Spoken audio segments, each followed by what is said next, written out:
There's sun and clouds, and it's actually raining a little bit too.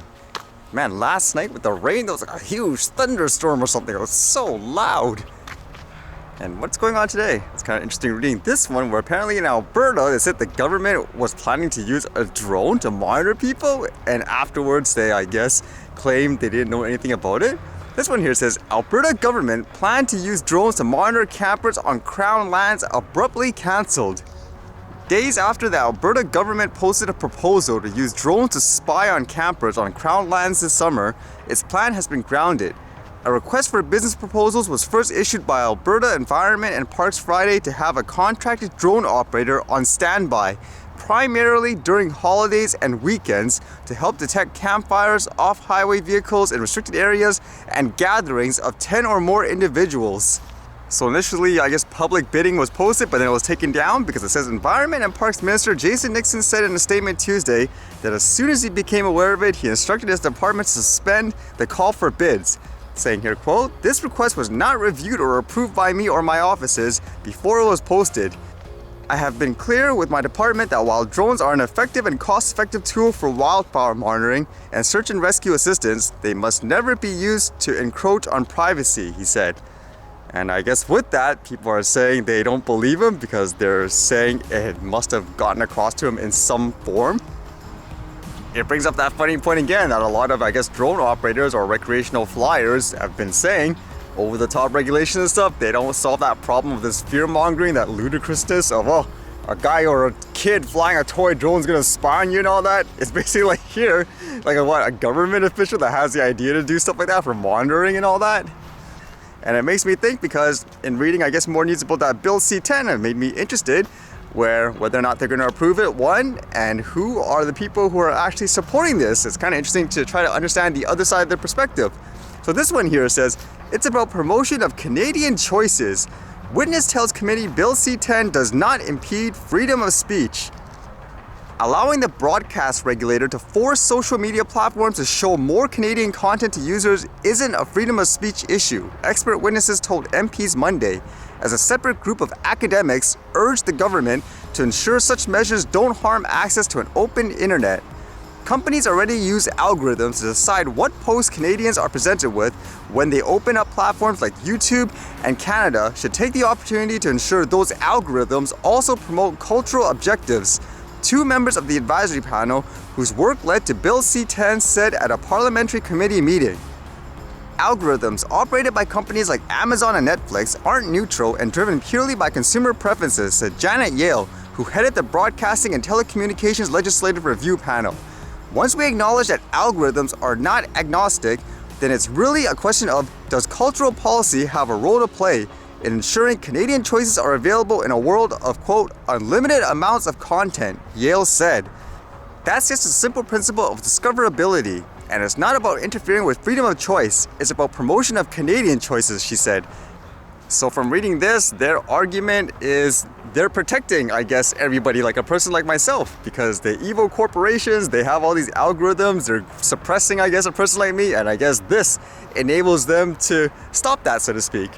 But it says here, but a group of academics and experts wrote to the government Monday to say that Bill C-10, alongside other measures the Liberal government has proposed, including blocking or forcing takedowns of some illegal content, has the potential to adversely impact our freedom to access online content for our choice. As this person says, what you are seeing is that the government, through its regulator, gets to determine what gets prioritized, not on a specific piece of content per se, but is going to make choices elevating some, deprioritizing others, Geis told MPs on Heritage Committee. That clearly has an impact on individual Canadians' expressive rights. That's kind of true, unless someone wants to share with me a different perspective on that, where if the whole argument is you're protecting, I guess, let's just say, a person like me from the big bad YouTube algorithm or whatever, then how is this actually helping? Because ultimately, wouldn't it be like the Canadian government saying, we want you, YouTube, to only promote these Canadian, I guess, people or companies, broadcasters that they personally approve of? So what's the difference? Basically, I guess the small guy or whatever will still get pushed down, wouldn't they? I guess what's sticking out in my mind too, to even further the mentality that this thing doesn't really do what they say it's going to do, it probably will just hurt eventually, I guess, the average individual, kind of like, say, over-the-top drone regulations, is because there was this interview on a news channel where they were interviewing the person who I guess was pushing for this bill, and they were actually pushing him on the questions like, well, what's the limit to this? Like, what's considered a broadcaster? And the way the person can't answer it straight makes you wonder. I mean, you can see it here. It's kind of interesting. Like, this is the fundamental debate. I feel like we're driving past each other here. If the CRTC can put that, you're regulating it. You have, as I said, individuals are exempt from this law, or will be once it's adopted.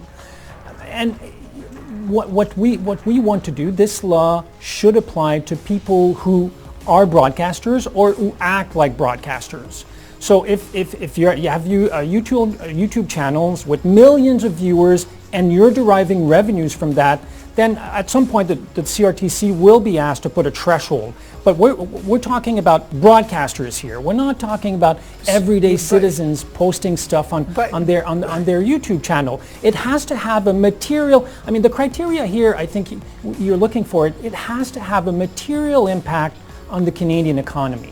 You've just said that user-generated content at some point will be determined, that it can be regulated by the CRTC. We're talking, and you've said it yourself, like we're talking about channels that have millions of viewers that are generating revenues all over the world. I think that most people who are watching the show will understand that this doesn't apply to them. But clearly, the vast majority of people watching your show right now will understand that we're not talking about them. We're talking about people generating a lot of money on social media and acting like broadcasters. But sir, I understand, but you won't tell me at what level they're, quote, acting like a broadcaster. At what level does content become programming? I know you're not going to be setting those thresholds, but this law that you are trying to pass is literally giving that power to the CRTC to do it. Now, I'm thinking too, if this is about algorithms, again, because people like YouTube, they openly admit it. I mean, there should be no ifs or buts that they do prioritize, for example, let's just say a big news organization versus, as they say, someone in their basement because they think that news organization is more reputable and higher quality. Now, there is a complete bias there. So if you're going to go after them for bias in that sense, should you just focus on a law that focuses on that instead? It would be kind of like saying, let's just say it's like hiring people. To my knowledge, there are laws saying you cannot hire based on discriminating factors like, say, your race or religion. So wouldn't that be the same thing like here, that you would create something like that saying you can't be biased in that way, restricting people in terms of who you think is, I guess you could say, more reputable? Wouldn't that be, I guess, the more logical thing to do? As opposed to, like, say, in the company example, you create a law saying, oh, now we have a right to enforce who you have to specifically hire, as an example. It would make me think the focus should be more like what's happening in the US with that Section 230, where a lot of people are accusing platforms of, say, silencing people, demoting them in some way because they don't agree with their views. And basically the way they're protected is saying they're a, quote, platform, not a publisher, so there's nothing you can do to them. Whereas some people are arguing they're clearly biased, like for certain platforms, so they should strip that law or whatever and change it so that they can't do that. So wouldn't that be the focus, as opposed to like there, the answer would be, okay, that's it. Now we're gonna regulate every single, I guess, social media content. Doesn't matter who posts it. Because again, just thinking of a hypothetical example in terms of, like, say, a broadcaster, I will assume the CBC would be one in Canada, correct?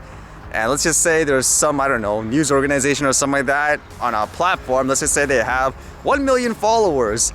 According to this regulation and something like that, I don't see how they're going to necessarily promote, let's just say, that 1 million subscriber person or a news organization, because they might not agree with their views. So the CBC or whatever will still be their poster child. So they'll tell YouTube, push them even more. And there's actually nothing benefiting like this other person if they don't, I guess you could say, match exactly the opinions and ideology, so to speak, of whatever like their new rule is. Which doesn't make sense because it's almost like that topic of nepotism. That's what it's going to come down to. People keep favoring the same people that are within the same social circle.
Alright, see you guys later.